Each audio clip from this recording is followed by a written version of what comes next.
María José. Hoy te voy a leer un cuento titulado Los zapatos de Lulú. Bueno, vamos a ver de qué va, ¿no? Los zapatos de Lulú. A Lulú le gustan mucho sus zapatos. Se pone sus zapatos rosas para salir a la calle.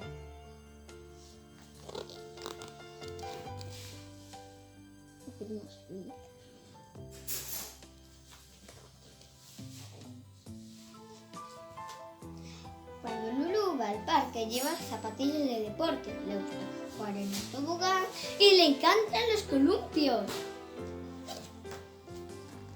Llevamos a Lulú a los columpios.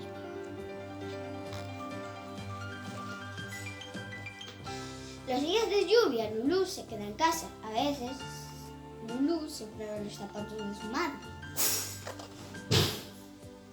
Vamos a Lulú probándose los zapatos de su mamá.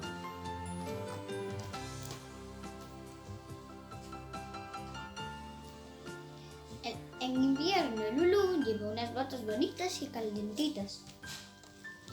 Aquí vemos sus botitas.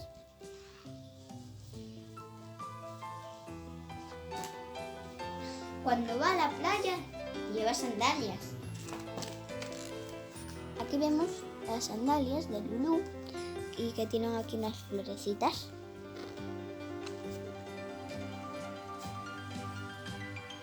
Los zapatos más cómodos de Lulú son sus zapatillas de estar en casa. Pero ¿sabes cuáles son sus zapatos favoritos? Estas zapatillas de casa, que están en casa. Son peludas.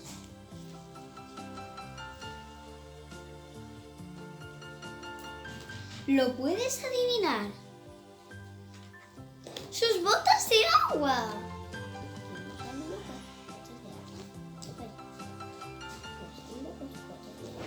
Voy a poner más cerca para que se vea mejor.